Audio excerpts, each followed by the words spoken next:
වනක්කම් අයිබෝවන් මෙම අවස්ථාවට සම්බන්ධ වෙලා ඉන්න අපේ හාමුදුරන් වහන්සේලා පියතුමන්ලා කුරුක්කල්තුමන්ලා මවිලව්තුමන්ලා ඔබ සියලු දෙනාගෙන් අවසරයි. இந்த நேரத்திலே இங்கு வருகை தந்திருக்கும் அனைத்து மத தலைவர்களுக்கும் எனது வணக்கங்களை தெரிவித்துக் கொள்கின்றேன். අමාත්‍යවරුනි පාර්ලිමේන්තු මන්ත්‍රීවරුනි අපේ අමාත්‍යංශවල ලේකම්තුමාලා පොලිස්පතිතුමා අපේ පොලිසිය නියෝජනය කරන මහත්වරුන් ත්‍රිවිධ හමුදාවේ නිලධාරි මහත්වරුන් ඒ වගේම අපේ දිසාපතිතුමා ඇතුළු ප්‍රාදේශීය ලේකම්තුමාලා ග්‍රාමසේවක නිලධාරි මහත්වරු සංවර්ධන නිලධාරි මහත්වරු ආදී බොහෝ දෙනෙක් මේ අවස්ථාවට සම්බන්ධ වෙලා ඉන්නවා. அதே போன்று இங்கு வருகை தந்திருக்கும் அமைச்சர்கள் பாராளுமன்ற உறுப்பினர்கள் அமைச்சின் செயலாளர்கள் போலீஸ் மா அதிபர் ராணுவ தளபதி அதே போன்று இங்கு வந்திருக்கும் ராணுவ வீரர்கள் அதே போன்று அரசு அதிகாரிகள் பிரதேச செயலாளர்கள் அதே போன்று மாவட்ட அதிபர் உள்ளிட்ட அனைத்து அரசு ஊழியர்களுக்கும் எனது மனமார்ந்த வணக்கங்கள். මාමේ යාපනයේ දිස්ත්‍රික්කයට ඇවිල්ලා විවිධ අවස්ථාවල මෙහි වෙසෙන ජනතාව මුණ ගැහිලා තිබෙනවා.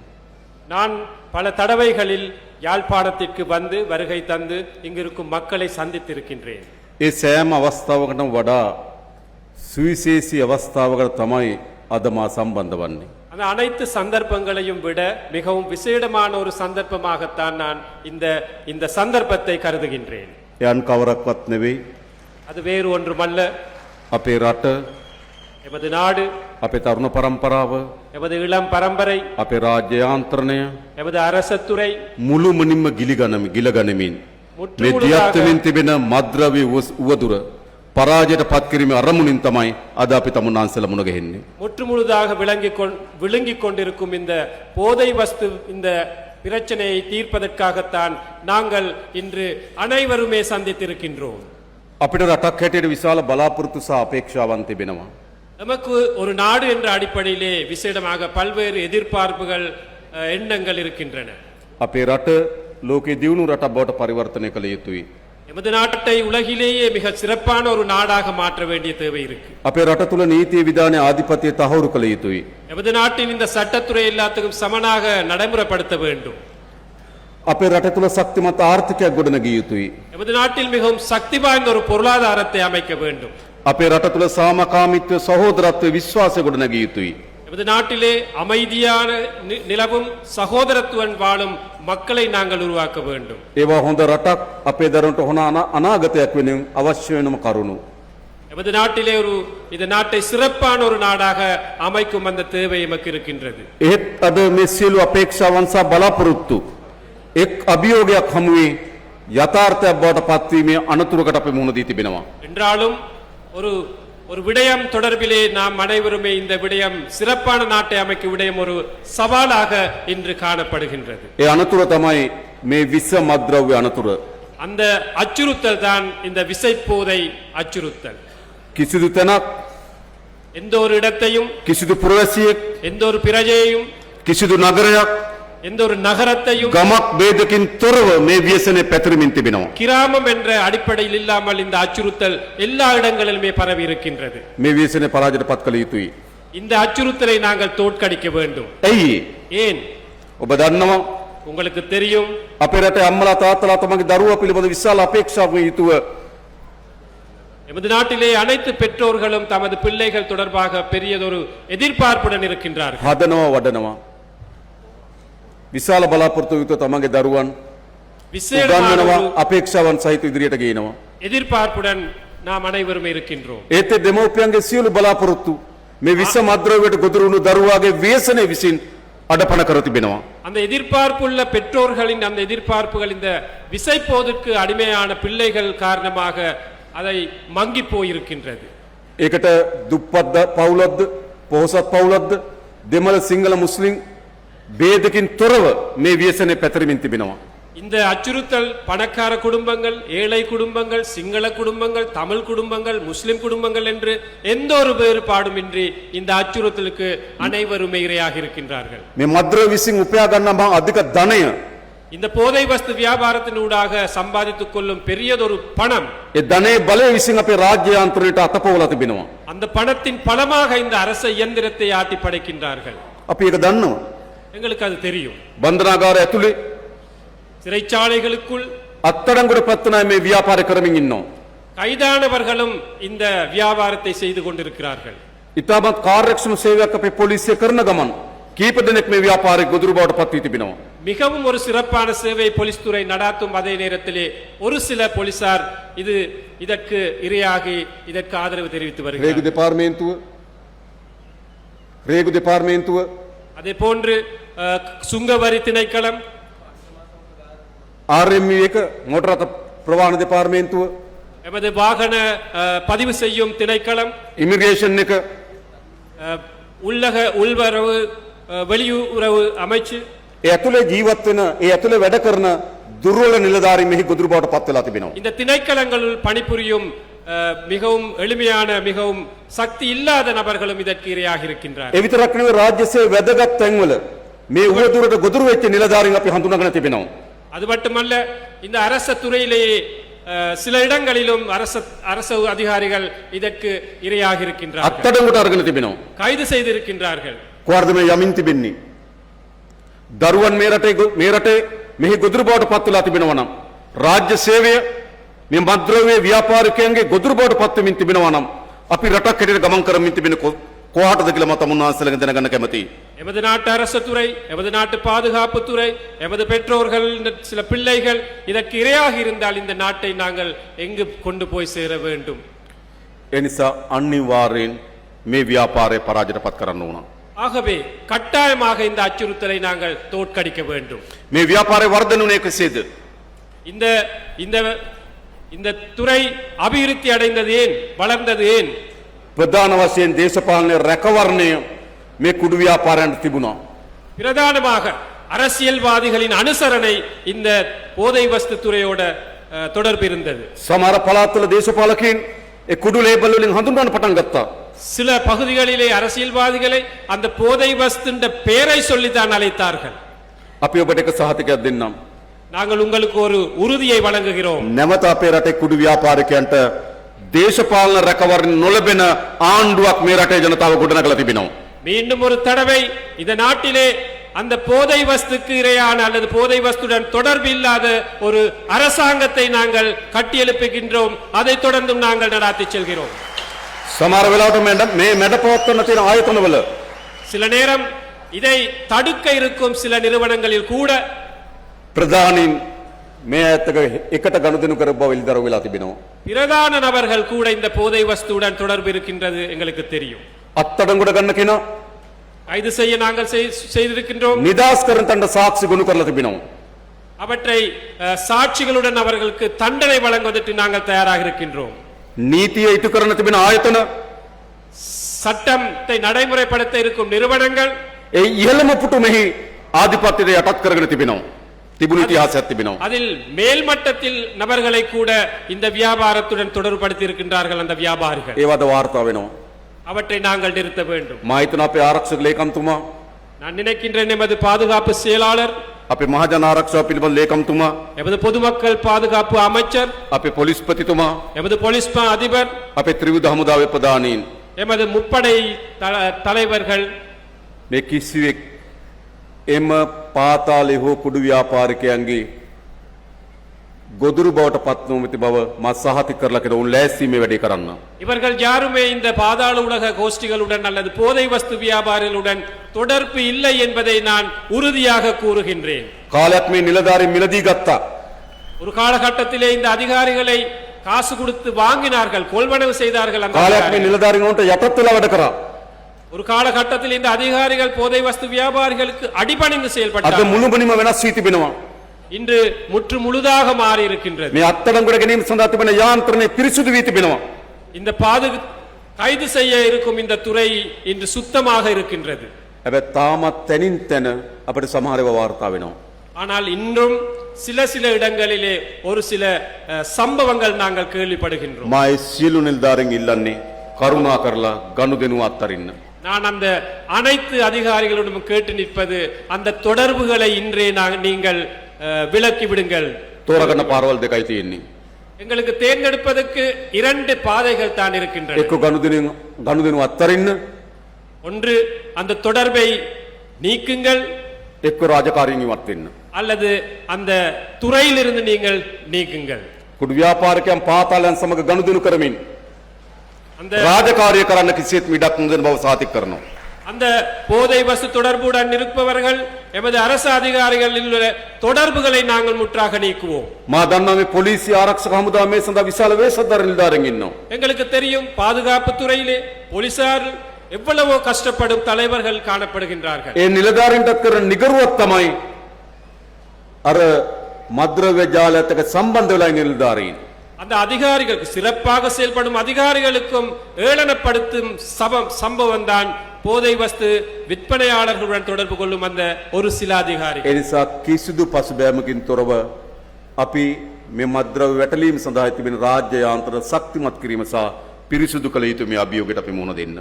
ஆகவே எந்த ஒரு பின்னடைவும் இல்லாமல் இந்த போதை வஸ்து ஒழிப்பு திட்டத்தை நாங்கள் முன்னெடுப்போம், அதை முற்றுமுழுதாக நாங்கள் தடுப்போம் என்று கூறிக்கொள்ள விரும்புகிறோம். කාලයක් අපිට කිව්වා පොලිසිය මහත්තයට ඔත්තුව දෙන්න බයයි. ඔත්තුව දුන්නට පස්සේ කුඩු ව්‍යාපාරිකයා අතට දුන්නේ කවුද කියලා යනවා. ஒரு காலத்திலே ஒரு கருத்து இருந்தது சமூகத்திலே, ஏதாவது போதை வஸ்து தொடர்பான தகவலை போலீசாரிடம் சொன்னால் அந்த தகவல் போதை வஸ்து வியாபாரியின் காதிலே அவற்றை கேட்கப்படும் என்று. ඒවා තැන තැන සිද්ධ වුණු පොඩි සිදුවීම්. அவை சில இடங்களிலே ஏற்பட்ட சில சம்பவங்களாகும். හැබැයි ඒක සමස්ත පොලිසියටම ඒක නිගරුවක් බවට පත් වෙලා තිබෙනවා. ஆகவே ஒட்டுமொத்த போலீசாருக்கும் அது ஒரு கீழ்த்தரமான சம்பவமாக இருந்தது. එනිසා වෙනස් කළ යුතුයි. ஆகவே அதை நாங்கள் நிப்பாட்ட வேண்டும். ඒ විතරක් නෙවෙයි අපේ රටේ පොදු ජනතාව அது மட்டுமல்ல, எமது நாட்டின் பொதுமக்கள் මේ වෙන විශාල වෙනසක් දරිය යුතුයි. இதன் தொடர்பாக மிகவும் ஆழமாக சிந்திக்க வேண்டும், கஷ்டப்பட வேண்டும். ඔබ දන්න ඔබගේ දරුවා உங்களுக்கு தெரியும், உங்களது பிள்ளை මේ මද්‍රව්‍ය ව්‍යසනයේ ගොදුරක් බවට පත් වුණා මොකද සිද්ධ වෙන්නේ? இந்த போதை வஸ்து அச்சுறுத்திலே இரையாகினால் என்ன நடக்கும்? ඒ දරුවාගේ මුළු ජීවිතේම විනාශ වෙනවා. அந்த பிள்ளையின் முழு எதிர்காலமுமே இருண்ட ஒரு எதிர்காலம். දෙමව්පියන් මහත් බලාපොරොත්තුවෙන් ඒ දරුවා හැදුවේ. பிள்ளைகள் பெரும் எதிர்பார்ப்புடன் தான் பிள்ளைகளை வளர்ப்பார்கள். ඒ බලාපොරොත්තු මුළුමනින්ම කඩා වැටෙනවා. அந்த எதிர்பார்ப்புகள் முற்றாகவே சரிவடையும். ගම ඇතුලේ කුඩු ගෙදරක් කියලා නින්දාවට භාජනය වෙනවා. கிராமத்திற்குள் ஒரு போதை வஸ்துக்கு அடிமையான குடும்பம் என்று முழு கிராமமே அவற்றை ஓரம் පොදු காட்டுவார்கள். ජනතාවට මුහුණ දෙන්න බැරි තත්ත්වයක් ඇති වෙනවා. மக்களுக்கு முகம் கொடுக்க இயலாத ஒரு நிலை ஏற்படும். මුළු ගොදුරම මුළු ගෙදරම මෙහි ගොදුරක් බවට පත් වෙනවා. முழு வீடே அதன் இரையாக மாறும். නින්දාව අපහාස ලැබෙනවා. மிகவும் ஏளனமான இதுகள், வெட்கமான சம்பவங்கள் අපි இடம்பெறும். දක්වන විශාල තරුණයන් ප්‍රමාණයක් මේ ගොදුරු බවට පත් වෙලා තිබෙන බව. எமது நாட்டிலே இளைஞர்கள், கணிசமானவர்கள் இந்த அச்சுறுத்தலுக்கு இரையாக ඒ இருக்கின்றனர். මේ රටේ අම්මා තාත්තගේ දරුවෝ அது இந்த நாட்டு பெற்றோர்களுடைய பிள்ளைகள். හැම අම්මා තාත්තා වගේ මේ දරුවට අපේ අම්මලා තාත්තලාත් ආදරය කරා. எல்லா பெற்றோர்களையும் போன்று அந்த பிள்ளைக்கு அந்த பெற்றோர்களும் அன்பாக இருந்தார்கள். හැබැයි ඒ දරුවට අනාගතයක් නැති තත්ත්වයකට පත් වෙලා තිබෙනවා. ஆனால் அந்த பிள்ளை இன்று சமூகமே ஓரம் கட்டும் நிலைக்கு ඒ தள்ளப்பட்டிருக்கிறது. නිසා රජයක් හැටියට තියෙන වගකීම මොකද්ද? ஆகவே ஒரு அரசு என்ற அடிப்படையிலே அரசாங்கத்துக்கு இருக்கும் பொறுப்புகள் මේ என்ன? ව්‍යසනයේ පරාජයට පත් කළ යුතුයි. இந்த அச்சுறுத்தலை தோற்கடிக்க வேண்டும். ඒ කිසිසේත්ම ආපසු හරවන ව්‍යායාමයක් නොවන බවට මා ඔබට සහතික කරනවා. இந்த நடவடிக்கையை ஒருபோதும் பின்னால் கொண்டு போக மாட்டோம், இதை முன்னோக்கி கொண்டு செல்வோம் என்று நாங்கள் இந்த நேரத்திலே கூற விரும்புகிறோம். මේ උතුරේ තරුණයන් කාලයක් இந்த வடக்கில் இளைஞர்கள் ஒரு காலம் යුද්ධයක පැටලලා විශාල විනාශයකට ගියා. யுத்தத்தில் சிக்கி மிகவும் பாரிய இன்னல்களுக்கு முகம் கொடுத்தார். දෙමෝපියන් තමන්ගේ දරුවා ගැන සැකයෙන් බියෙන් ජීවත් වෙන්න පටන් ගත්තා. பெற்றோர்கள் தமது பிள்ளைகள் தொடர்பாக மிகவும் வேதனையுடன் கவலையுடன் இருந்தார்கள். ඒ යුද්ධය අවසන් වෙලා කෙටි කාලෙකදී නැවත මේ පළාත් யுத்தம் முடிவடைந்து ஒரு குறுகிய காலத்திலே இந்த பகுதி ක්‍රමානුකූල පියවරෙන් පියවර படிப்படியாக මේ මද්‍රව්‍ය වල ගොදුරු බවට පත් වෙමින් තිබෙනවා. இந்த போதை வஸ்து அச்சுறுத்தலுக்கு இரையாக இருக்கின்றார்கள் அந்த இளைஞர்கள். අපිට ගොඩක් හම්බුනම කියන්නේ මොකද්ද? எங்களுக்கு பெரும்பான்மையான மக்கள் கூறுவது என்ன? අපේ පළාත්වලත් எமது பகுதிகளிலும் දැන් මේ ව්‍යසනය ඇවිල්ලා තිබෙනවා. இந்த அச்சுறுத்தல் பரவி இருக்கின்றது. මොනවාරි කරලා අපිට බේරලා දෙන්න කියලා අපෙන් ඉල්ලනවා. ஏதாவது செய்து இதிலிருந்து மீட்டு தாருங்கள் என்று கேட்கின்றார்கள். ගෙදරක දෙයක් තියාගන්න බෑ. ஒரு ගමක வீட்டில் දෙයක් තියාගන්න බෑ. ஒரு පොදු பொருளை- දේපලක් තියාගන්න බෑ. මේ සියල්ල ஒரு பொருளை මේ මද්ද්‍රව්‍ය வைத்துக் ගොදුරු බවට පත් වෙලා තිබෙනවා. ஒரு பொருளை வைத்துக் கொள்ள இயலாது, ஒரு சொத்தை வைத்துக் கொள்ள இயலாது, பணத்தை வைத்துக் கொள்ள இயலாது. இது இந்த அனையுமே இதற்கு இரையாக இருக்கின்றது. ඒ නිසා දේශපාලන අධිකාරී අපි තිර තීරණයක් කරන් තියෙනවා මේ පරාජයට පත් කරන බව.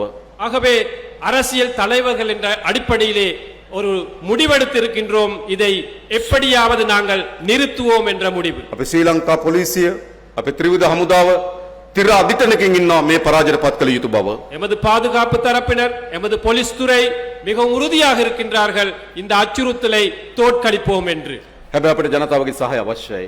ஆகவே எங்களுக்கு மக்களாகிய உங்களது ஒத்துழைப்பு ஆதரவும் தேவைப்படுகின்றது. මේ ව්‍යසනයේ ගම් නියම් ගම් දක්වා පැතිරලා තිබෙනවා. இந்த அச்சுறுத்தல் கிராம மட்டம் வரையும் நகரம் மட்டம் வரையும் எல்லா இடங்களிலுமே பரவி இருக்கு. ඒ නිසා මේ ව්‍යසනයේ පරාජයට පත් කරන්න ජනතාවගේ අවබෝධය ජනතාවගේ සහාය අවශ්‍යයි.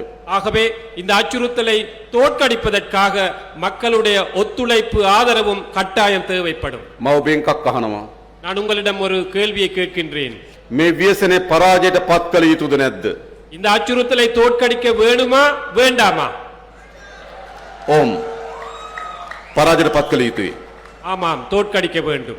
අපි ලෑස්ති දේශපාලන අධිකාරිය අපේ රාජ්‍ය ආන්තර ලෑස්ති අපට තමුන්නාන්සලගේ සහාය වුණා.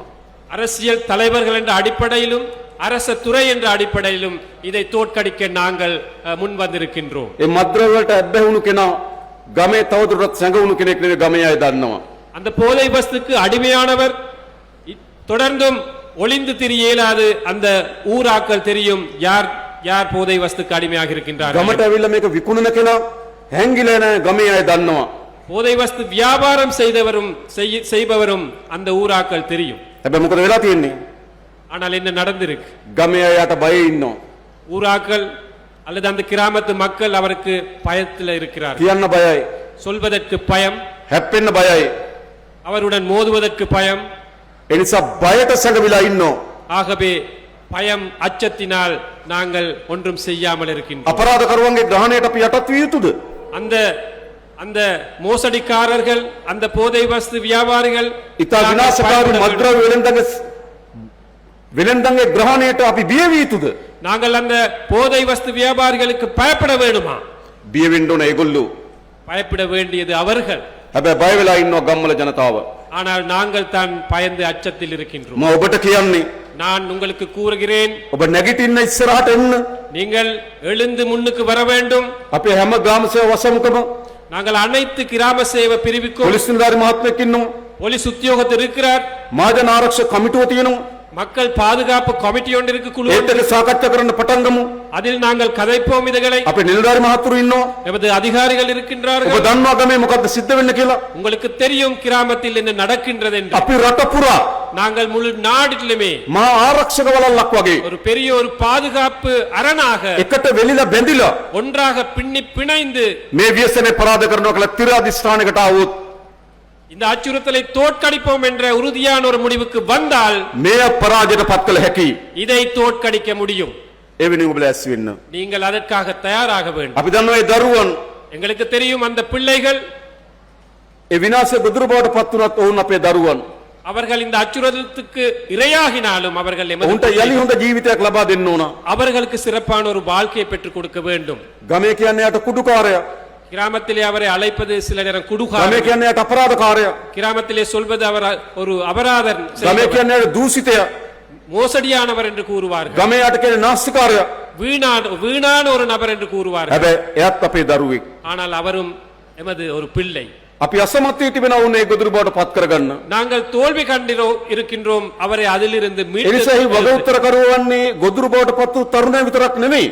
ஆகவே நாங்கள் அந்த இளைஞரை மீட்டெடுப்பது மட்டுமல்ல, ඔවුන් බේරගන්න අසමත් වුණු අපිත් එහි වග උත්තර කරුවෝ. அவரை மீட்டெடுக்க தோல்வி கண்ட நாங்களும் தோல்வியானவர்கள். තමන්ගේ දරුවෝ මේ ව්‍යසනයෙන් බේරගන්න බැරි වුණා නම් දෙමව්පියන්ට වගකීමක් තිබෙනවා. தமது பிள்ளையை அதிலிருந்து மீட்டெடுக்க இயலாமற் போனால் பெற்றோருக்கும் அதில் තමන්ගේ වසම මේ ව්‍යසනයෙන් බේරගන්න බැරි වුණා නම් පොලිසියට වගකීමක් තියෙනවා. அதில் மீட்டெடுக்க இயலாமற் போனால் அந்த போலீசாருக்கும் அதில் பொறுப்பு இருக்கு. රට මේ ව්‍යසනයෙන් බේරගන්න බැරි නම් අපිට වගකීමක් තියෙනවා. நாட்டை இதிலிருந்து மீட்டெடுக்க இயலாவிட்டால் எமக்கும் அதில் பொறுப்பு ඒ இருக்கு. නිසාම වගකීම් පෑරීමේ හේතුව තමයි මේ දරුවන් මේ ගොදුරු බවට පත් වෙලා තිබෙන්නේ. ஆகவே அந்த பொறுப்பிற்கு நாங்கள் பொறுப்பு கூறாத குறையினால் தான் பிள்ளைகள் இதற்கு இரையாக இருக்கின்றார்கள். ඔහු ඉපදෙනකොට කුඩුකාරයෙක් නොවි. அவர்கள் பிறக்கும் போது ஒரு போதை வஸ்துக்கு அடிமையானவர் அல்ல. ඔහු ඉපදෙනකොට අපරාධකාරයෙක් නෙවි. அவர் பிறக்கும் போது ஒரு அபராதத்தை செயற்படுத்துவர் அல்ல. இந்த රටක් හැටියට අපි අසමත් වී තිබෙනවට ආරක්ෂාව දෙන්න.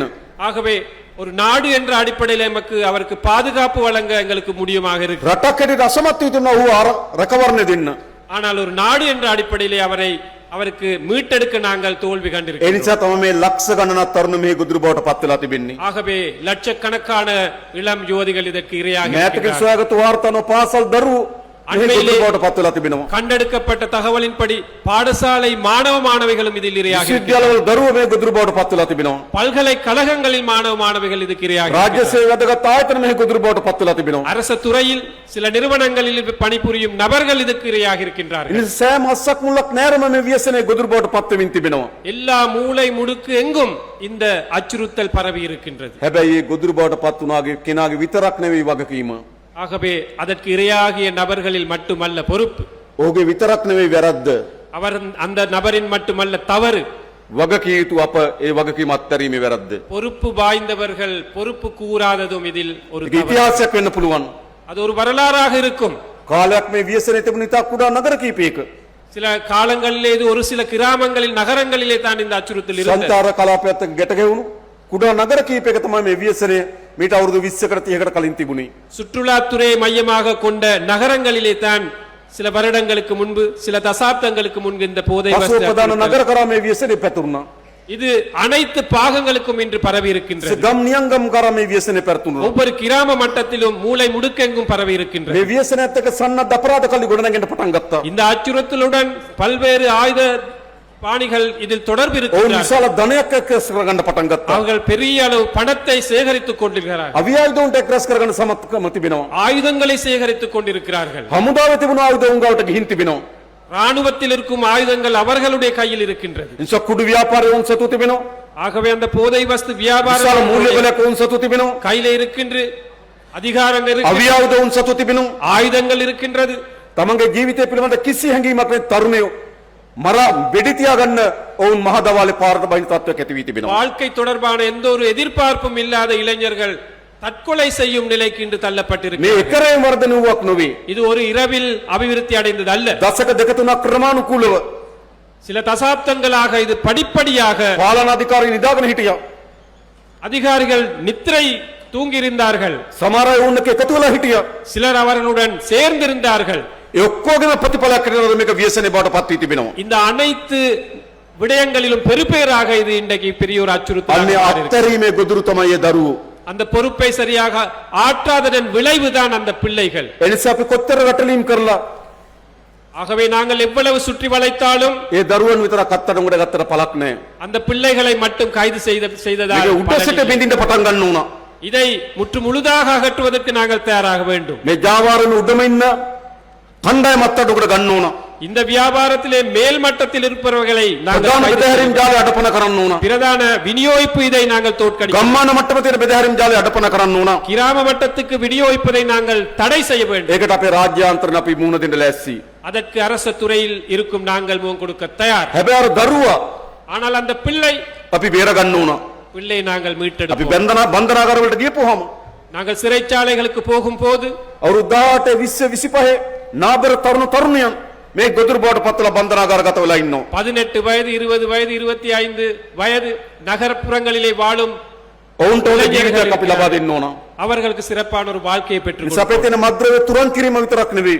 ஆகவே நமக்கு இருப்பது இந்த போதை வஸ்தை துடைப்பெறுவது மட்டுமல்ல, ඒ මද්ද්‍රව්‍ය වලට ගොදුරු වුණු දරුවන්ට අනාගතය අපි හදන්න ඕන. அந்த போதை வஸ்துக்கு அடிமையான பிள்ளைகளுக்கு சிறப்பான எதிர்காலத்தையும் அமைத்துக் ඒ கொடுப்போம். නිසා පුනරුත්ථාපන මධ්‍යස්ථාන ගණනාවක් අපි රට පුරා ඇති කරනවා. ஆகவே புனர்வாழ்வளிக்கும் நிலையங்கள் பலவற்றை நாங்கள் அமைக்கின்றோம். ඔබගේ දරුවට එන්න බාර දෙන්න.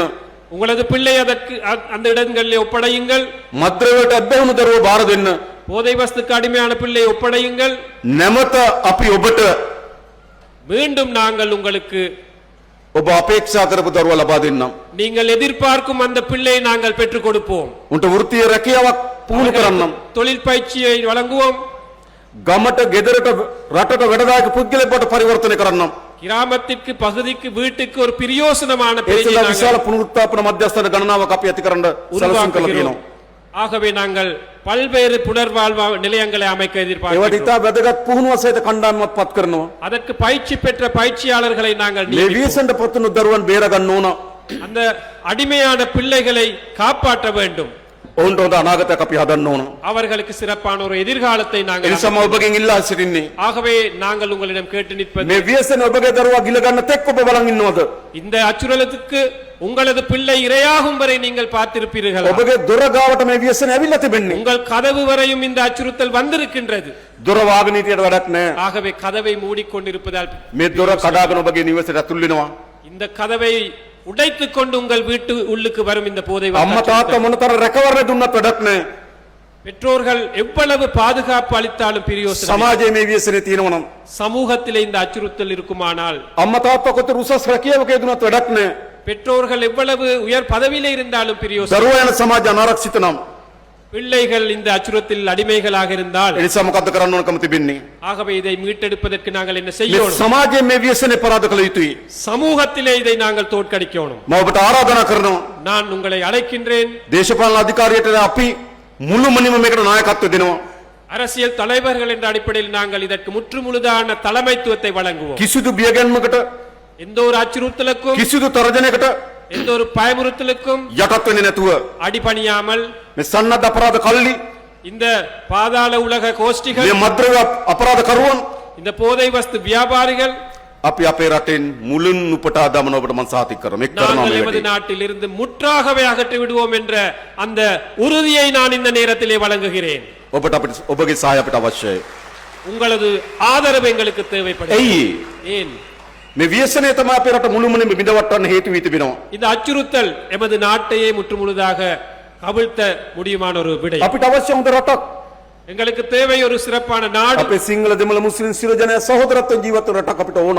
எமது நாட்டிலே சிங்களம் தமிழ் முஸ்லிம் என்ற வேறுபாடு இல்லாமல் நாங்கள் அனைவரும் ஒன்றாக வாழும் ஒரு நாடு දශක தேவை. ගණනාවක් අපි අනකොට ගත්තා. பல தசாப்தங்களாக நாங்கள் දශක ගණනාවක් අපි අතර සැකයෙන් වෛරයෙන් ක්‍රෝධයෙන් ජීවත් වුණා. பல தசாப்தங்களாக நாங்கள் சந்தேகத்தால் இருந்தோம். මොනවද අපිට ලැබුණේ? என்னது எங்களுக்கு மிஞ்சியது? යුද්ධ තිබුණා. யுத்தம் இருந்தது, ගැටුම් තිබුණා. முருகல் நிலை இருந்தது, උතුරේ දකුණේ දෙමව්පියන්ගේ දරුවා හිමි වුණා. வடக்கில் தெற்கில் பிள்ளைகள் அழிந்தன. எமது பெற்றோர்கள் මොකද අවසන් ප්‍රතිඵලය? என்னது இறுதியான பெருபேறு? දරුවා හිමි දෙමව්පියන්, பிள்ளைகள் இல்லாத பெற்றோர்கள், නිවාසා හිමි පවුල්, வீடுகள் இல்லாத குடும்பம், ස්වාමියා හිමි බිරින්දෑවරුන්, கணவர் இல்லாத மனைவிமார்கள். අවසන් ශේෂපත්‍ර මහ ව්‍යසනයක්. இறுதியிலே மிகவும் கவலைகரமான நிலையை மிஞ்சியது. ඒ නිසා අපිට අවශ්‍යයි ஆகவே எமக்கு தேவை යලි මේ රට කිසිසේත්ම இந்த நாட்டை ஒருபோதும் ජාතිවාදී ගැටුමකට නොයන இனவாத முருகல் நிலைக்கு போகாத ජාතික සමගිය මත தேசிய ஒற்றுமையின் அடிப்படையிலே සහෝදරත්වයෙන් ලෙන්ගතුකමෙන් ගොඩනැගෙන ජාතියක් අපි හදන්න ඕන. சகோதரத்துவமாக நல்லிணக்கமாக ஒன்று சேர்ந்த ஒரு தேசியம் ஒன்று மக்கள் நாடொன்று நாங்கள் ඒ அமைக்க නිසා வேண்டும். කිසිදු තැනක ஆகவே எந்த ஒரு இடத்திலும் කිසිදු වර්ග ජාතිවාදයකට எந்த ஒரு இனவாதத்திற்கும் යලි மீண்டும் නැගිටීමට ඉඩ දෙන්නේ නැහැ. தலை தூக்க நாங்கள் இடமளிக்க மாட்டோம். මා දන්නවා තැනින් තැන ජාතිවාදී පොඩි ගුලි කැරකෙනවා. ஆனால் ஒரு சில இடங்களிலே இனவாத சம்பவங்கள் நடக்கின்றன. පූජා භූමියක් කේන්ද්‍ර කරගෙන ගැටුම් පවතිනවා. ஒரு புனித ஸ்தலத்தை அடிப்படையாக கொண்ட முருகல் நிலைகள் ஏற்படுகின்றன. පෝයට සිල් ගන්න பௌர்ணமி அன்று அந்த சில்லெடுக்கும் பௌத்த ශ්‍රීමා மத බෝධින් වහන්සේ පහු කරලා යාපනයට එනවා. திரிமாபோதி அந்த புனித ஸ்தலத்தை கடந்து யாழ்ப்பாணத்துக்கு வந்திருக்கின்றார். එතන සීලය නෙවෙයි අපි හාමුදුරුවෝ එතන තියෙන වෛරය. அந்த இடத்தில் கூட பகை வைராக்கியம் தான் காணப்படுகின்றன. නැත්තම් පන්සල් පූජනීය ස්ථාන විශාල ප්‍රමාණයක් පහු කරලා යාපනය එක තැනකට එනවා සිල් ගන්න. සීලය වෙනුවෙන් නෙවෙයි වෛරය වෙනුවෙන්. ஆகவே சில நேரங்களிலே அந்த தென்பகுதியில் இருக்கும் விகாரைகளை கடந்து சில பௌத்தர்கள் இங்கே வருகின்றார்கள். அந்த வடக்க ஸ்தலங்களை செய்வதற்கு, அந்த தழுவல்கள் செய்வதற்கு. அது ඒ වගේම உண்மையான- සෑම දිනයකම ගිහිල්ලා සෑම පෝයකටම ගිහිල්ලා පන්සල ගාව වට වෙනවා. ஆகவே அனைத்து பௌர்ணமி தினமும் இங்கு இருக்கும் இந்த பன்சலையில் அல்லது விகாரையிலே ஒன்று கூடுகிறார்கள். ඉඩම් වෙනුවෙන් නෙවෙයි ජාතිවාදී වෙනුවෙන්. காணிக்காக அல்லது இனவாத அடிப்படையிலே මා අපේ බුද්ධ්‍යංශ වලට කිව්ව හොයලා බලන්න කියලා. ඒ හැම පොයටම ඇවිල්ලා එතන කෑ ගහන අය කාගේ හරි ඉඩමක් එතන තියෙනවද කියලා. நான் புலனாய்வுத்துறையை சொன்னேன். புலனாய்வுத்துறைக்கு ஒவ்வொரு பௌர்ணமி அன்றும் அங்கு வந்து ஆர்ப்பாட்டம் செய்யும் அந்த நபர்களுக்கு யாராவது அந்த இடத்திலே காணி இருக்கா என்று தேடி ඒ பாருங்கள். නිසා බලය අහිමි වී තිබෙන ජාතිවාදී කණ්ඩායම් ஆகவே அதிகாரத்தை இல்லாமல் செல்லும் இந்த இனவாத சக்திகள் කුඩා කුඩා තැන්වල යලි ජාතිවාදය උසවාන්න උත්සාහ කරනවා. சின்ன சின்ன இடங்களிலே இனவாத சம்பவங்களை அடிப்படையாக வைத்து ஆர்ப்பாட்டங்கள் செய்கிறார்கள். ඒ කිසිදු ජාතිවාදී ප්‍රවණතාවයකට යලි අපේ රටේ හිස ඔසවන්න අපි ඉඩ දෙන්නේ නැහැ. எந்த ஒரு இனவாத செயலுக்கும் நாங்கள் மீண்டும் தலை தூக்குவதற்கு இடமளிக்க மாட்டோம் என்று கூற விரும்புகிறேன். අපිට ඕන ජනතාව ගහගන්න රටක් නෙවෙයි. எங்களுக்கு தேவை மக்கள் சண்டை பிடிக்கும் முருகல் நிலைப்படுத்தும் நாடு අපිට அல்ல. ඕන සහෝදරත්වයෙන් ජීවත් වෙන රටක්. எங்களுக்கு தேவை எல்லாமே நல்லிணக்கத்தோட ஒற்றுமையாக வாழும் ஒரு நாடு. අපිට ඕන අනේකා කරේ සැකයෙන් බලන තරුණයන් නෙවෙයි. எங்களுக்கு தேவை இன்னொருத்தரை சந்தேகமாக பார்க்கும் ஒரு நாடு. අනේකා කරේ ආදරයෙන් විශ්වාසයෙන් බලන තරුණයන් අපිට අවශ්‍යයි. மற்றவர்களை அன்பாக நம்பிக்கையாக அவதானிக்கும் ஒரு நாடு தேவை. අපි ඒ සඳහා ක්‍රියාමාර්ග රැසක් අරගෙනමින් තිබෙනවා. அதற்காக நாங்கள் எத்தனையோ வேலை திட்டங்கள் எடுத்திருக்கின்றோம். පළමු කොටම හොඳ ආර්ථික හයියක් තියෙන්න ඕන. முதலாவதாக எங்களுக்கு ஒரு நல்ல பொருளாதார பலம் இருக்க வேண்டும். ක්‍රීඩාවට සහ ඊට අවස්ථා විශාල ප්‍රමාණයක් අපි නිර්මාණය කරන්න ඕන. அதற்காக விளையாட்டுத்துறையை நாங்கள் மேம்படுத்த வேண்டும்.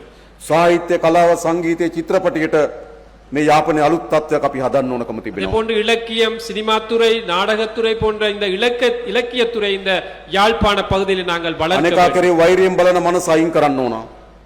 மற்றவரை பகையோடு பார்க்கும் அந்த மனநிலையை நாங்கள் இல்லாதொழிக்க வேண்டும். තෙතමනය සහ කම්පනය අනේකා ගැන ආදරය තියෙන සමාජයක් අපි හදන්න ඕන. மற்றவர் தொடர்பாக அன்பு செலுத்தும் ஒரு நபரை நாங்கள் உருவாக்க வேண்டும். අපේ ජනතාව එහෙම තමයි. எங்களுடைய மக்களுக்கு தேவை அதுதான். මා දන්න මෙතන ඉන්න උතුරේ ජනතාව විශාල ප්‍රමාණයක් எனக்கு தெரியும் இங்கிருக்கும் இந்த வடக்கில் வாழும் கணிசமான மக்கள் පළමු වතාවට වෙන්න පුළුවන් මා දකින්නේ. முதலாவது தடவையாக இருக்கலாம் சில நேரம் இன்றைக்கு சந்தித்தது. හැබැයි අපි විශ්වාස කරලා තිබෙනවා. ஆனால் எங்களை நம்பி இருக்கின்றார்கள். நம்பி අපි ආදරයෙන් வந்திருக்கிறார்கள். වැළඳගෙන තිබෙනවා. நாங்கள் எங்கள் அன்பாக நடந்து கொள்கிறார்கள். මම ඔබට එක සහතිකයක් දෙන්නම්. நான் ஒரு உறுதியை வழங்குகிறேன். ඔබ අප කෙරෙහි තබා තිබෙන විශ්වාසය කිසිසේත්ම බිඳවටන්නේ නැති බව මම ඔබට සහතික කරනවා. நீங்கள் எம் மீது வைத்திருக்கும் அந்த நம்பிக்கையை ஒரு போதும் நாங்கள் அதை இடைநிறுத்த மாட்டோம் என்று தீங்கு விளைவிக்க மாட்டோம் என்று ඔබ கூறுகிறோம். පළමු වතාවට நீங்கள் முதற் தடவையாக ආණ්ඩුවක් කරේ විශ්වාසය තබලා තිබෙනවා. அரசாங்கத்தை நம்பினீர்கள். ඉස්සර උතුර කොහොමද? முன்பு காலத்திலே இந்த வடமாகாணம் எப்படி? හැමදාම ආණ්ඩුවට එරෙහි. இந்த நாளும் அரசாங்கத்துக்கு எதிராகத்தான் මොකද්ද செயல்பட்டார். යාපනයේ තිබුණු මතය? என்ன கருத்து இந்த வடமாகாணத்தில் இருந்தது? දකුණේ තියෙනවා සිංහල ආණ්ඩුවක්, උතුරේ අපිට දෙමළ ආණ්ඩුවක් ඕන කියලා කිව්වා. தென் பகுதியிலே ஒரு சிங்கள அரசாங்கம் இருக்கின்றது. ஆகவே வடமாகாணத்திற்கு எங்களுக்கு தமிழ் அரசாங்கம் ஒன்று தேவை. දකුණේ තිබුණු ආණ්ඩුව උතුර ජනතාවට දැනුනේ නැහැ තමන්ගේ ආණ්ඩුවක් කියලා. தென் பகுதியில் இருக்கும் அரசாங்கம் நீங்கள் விளங்கவில்லை, நீங்கள் உணரவில்லை உங்களது அரசாங்கம் என்று. හැබැයි මම ඔබට එකක් කියන්නම්. நான் ஒன்றை கூற விரும்புகிறேன். දකුණේ තිබුණු ආණ්ඩු දකුණු ජනතාවට දැනුනේත් නැහැ තමන්ගේ ආණ්ඩුවක් කියලා. தென் பகுதியில் இருந்த அரசாங்கங்களுக்கு தென்பகுதி மக்களுக்கும் ஒரு உணர்வு இருக்கவில்லை அந்த மக்களுடைய அரசாங்கம் என்று. උතුරට විතරක් නෙවෙයි දකුණටත් ඒව ආණ්ඩු නෙවෙයි. வடக்குக்கு மட்டுமல்ல தென்பகுதிக்கும் அவை அரசாங்கங்கள் அல்ல. ඉතා සීමිත පවුල් කීපයක වමනා වෙනුම් හදපු ආණ්ඩු. ஒரு சில குடும்பங்களின் தேவைக்காக அமைத்துக் கொண்ட அரசாங்கங்கள் அல்ல. තමගේ මිතුරන් වෙනුම් හදපු ආණ්ඩු. தமது நண்பர்களுக்காக அமைத்துக் கொண்ட அரசாங்கங்கள், තමගේ ඥාතීන් වෙනුම් හදපු ආණ්ඩු. தமது உறவினர் உற்றாருக்கு தேவையான ඒව அரசாங்கம். තමයි ලංකා ඉතිහාසය හැදුණු ආණ්ඩු. அவை தான் இலங்கை வரலாற்று முழுவதும் அமைத்த හැබැයි அரசாங்கம். ලංකාවේ පළමු වතාවට இலங்கையிலே முதற் தடவையாக ජනතාවගේ ආණ්ඩුවක් හැදලා තිබෙනවා. மக்களுடைய ஆட்சி ஒன்று மலர்ந்திருக்கின்றது. අද යාපනයේ ජීවත් වෙන ඔබ විශ්වාස කරන එක ඔබේ ආණ්ඩුවක් කියලා. இன்று யாழ்ப்பாணத்தில் வாழும் மக்கள் நம்புகிறார்கள் அவர்களுடைய அரசாங்கம் என்று. දකුණේ ජනතාවත් එහෙමයි. தென்பகுதி மக்களும் அப்படித்தான். ඒ නිසා පළමු වතාවට ஆகவே முதற் தடவையாக උතුර දකුණ නැගෙනහිර வடக்கு தெற்கு கிழக்கு என்ற வேறுபாடு இல்லாமல் සිංහල දෙමළ මුස්ලිම් சிங்களம் தமிழ் முஸ்லிம் සියලු දෙනාගේ ගෞරවයට ආදරයට භාජන වූ ආණ්ඩුවක් හැදලා තියෙනවා. அனைத்து மக்களுடைய மதிப்பை பெற்றுக் கொடுக்கும் அரசாங்கம் அமைந்திருக்கின்றது. ඒක තමයි වැදගත්ම හැරවුම. அதுதான் மிக முக்கியமான திருப்பு முனை. සැක කරමින් අපිට ඉස්සරහට යන්න බෑ.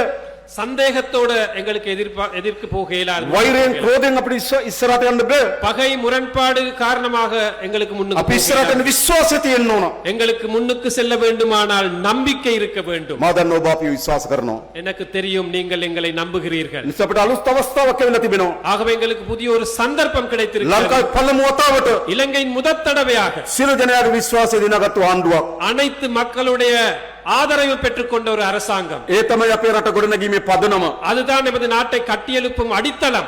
ඒ පදනම මත අපි මේ රට ගොඩනගනවා. அந்த அடித்தளத்தை வைத்து நாங்கள் இந்த நாட்டை අපි கட்டியெழுப்புவோம். නීතිය විධාන ආධිපත්‍යය තහවුරු කරනවා. நாங்கள் இந்த மக்களுடைய அந்த உறுதியை நாங்கள் நிலைநாட்டுவோம். සිංහලද දෙමළද මුස්ලිම්ද சிங்களமா தமிழா முஸ்லிமா என்ற வேறுபாடு இல்லாமல், ධනය තියනවද ධනය නැද්ද காசு இருக்கா இல்லையா என்று பார்க்காமல், කිසිදු ભેදකින් තොරව எந்த ஒரு வேறுபாடும் இல்லாமல் හැම කෙනාටම සාධාරණව නීතිය ඉටු වෙන රටක් අපි அனைத்து ගොඩනගමින් තිබෙනවා. மக்களுக்கும் சட்டம் சரியாக இயங்கும் ஒரு நாட்டை நாங்கள் கட்டியெழுப்புவோம். ඒ අවශ්‍ය අපේ රට ගොඩනගන්න. அவை தேவை எமது நாட்டை கட்டியெழுப்ப. නීති විධාන ආධිපත්‍ය සාධාරණ ලෙස ස්ථාපිත කළ යුතුයි. இந்த சட்டத்துறையை நியாயமான முறையில் நாங்கள் நிலைநாட்ட வேண்டும். ඊළඟ මේ ජාතික සමගිය පදනම් මත அதே போன்று இந்த தேசிய ஒற்றுமையின் அடித்தளத்தின் அடிப்படையிலே අපේ ආර්ථික විශාල පදනමක් දැමිය යුතුයි. எமது பொருளாதாரத்திற்கு நாங்கள் ஒரு අපි පදනම ඇති அடித்தளத்தை කරමින් තිබෙනවා. போட வேண்டும். எமது நாடு இரையாகி வருகின்றது. 2025 වසර ගත්තොත් 2025 ஆண்டு ලංකා ඉතිහාසයේ இலங்கை வரலாற்றிலே සෑම ආර්ථික දත්තයකින්ම හොඳම දත්ත ප්‍රමාණයක වාර්තා කරපු වසර 2025. அனைத்து பொருளாதார தரவுகளும் சிறப்பான தரவுகளாக இருந்த வருடம் தான் 2025 ஆண்டு வருடம் என்று. වැඩිම ආදායම උපයපු වසර, அதிகூடிய வருமானம் ஈட்டிய வருடம், අඩුම අයවැයහිගේ තිබුණු වසර, மிகவும் குறுகிய வரவு செலவு பற்றாக்குறை இருந்த වැඩිම வருடம், සංචාරකයන් ආපු වසර, மிக கூடிய சுற்றுலா பயணிகள் வந்த වැඩිම வருடம், විදේශගත ශ්‍රී ලාංකිකයන් සල්ලි උපු වසර, எல்லா அந்த வெளிநாட்டு ஊழியர்களும் காசு அனுப்பிய வருடம், மேலதிகமாக காசு அனுப்பிய வருடம், වැඩිම දේශීය ආදායම් දෙපාර්තමේන්තුව ආදායම් උපයපු වසර, உள்நாட்டு இறைவரி திணைக்களம் அதிகூடிய வருமானத்தை ஈட்டிய வருடம், වැඩිම ණය ගෙවපු වසර, அதிகூடிய அளவிலே கடன் செலுத்திய வருடம். ආර්ථික සාධකවලින් අපි ඉස්සරහට යමින් තිබෙනවා. பொருளாதார ரீதியாக நாங்கள் முன்னோக்கி செல்கிறோம். අපි ආර්ථිකය කොච්චර උඩ ඉහළ සාධකවලින් ඉස්සරහට ගියත් වැඩක් නැහැ. பொருளாதாரம் எந்த அளவு வளர்ந்தாலும் பிரயோசனம் இல்லை. ඒ ආර්ථිකයේ ප්‍රතිලාභ ජනතාවට ගලාගෙන එන්න ඕන. அந்த பொருளாதாரத்தின் விளைவுகள் பயன்கள் மக்களுக்கு வந்து சேரணும். ආර්ථික දත්තවල විතර සම්පූර්ණ වෙලා වැඩක් නැහැ. பொருளாதார தரவுகளால் மட்டும் පහළට ගලාගෙන එන්න ඕනකම තිබෙනවා. கீழ்மட்டம் வரை இதை செல்ல வேண்டும். ඉතින් අපි ඒ සඳහා நாங்கள் அதற்காக මේ අවුරුද්ද නිවාස 50000කට වඩා වැඩි ප්‍රමාණයක් මේ අවුරුද්දේ මුල් ගල තබලා වැඩ අවසන් කරන ගෙවල් 50000ක් ගෙවල් නැති මිනිස්සුන්ට இந்த வருடத்தில் மட்டும் கிட்டத்தட்ட 50,000க்கும் மேற்பட்ட வீடுகளை அடிக்கல் நாட்டி இந்த வருடத்திலேயே நிறைவு செய்வதற்காக நாங்கள் මේ රට எதிர்பார்க்கிறோம். ගොඩනගන ශක්තිමත් රාජ්‍ය සේවයක් වුණා. அதே போன்று இதை நடைமுறைப்படுத்த எங்களுக்கு உறுதியான ஒரு அரசுத்துறை தேவை. වසර ගණනාවකට පසුව பல வருடங்களுக்கு பின்பு රාජ්‍ය සේවයට 75000ක් බඳව ගන්න තීරණය කරලා තිබෙනවා. அரசுத்துறைக்கு 75,000 பேர் இணைத்துக் கொள்வதற்கு முடிவு செய்திருக்கிறோம். පොලිසියට බඳව ගන්නවා நாங்கள் போலீஸ் துறைக்கு இணைத்துக் கொள்கிறோம். 10000 පොලිසියට බඳව ගන්නවා. 10,000 பேரை நாங்கள் போலீசாராக இணைத்துக் கொள்கிறோம். මම අපේ යාපනයේ අම්මලා තාත්තලාගෙන් ඉල්ලා හිටිනවා. நான் இந்த யாழ்ப்பாண பெற்றோர்களிடம் கேட்டு நிற்பது, අපිට අවශ්‍ය දෙමළ භාෂාවෙන් කතා කරන නිලධාරීන් ඉන්න පොලිසියක්.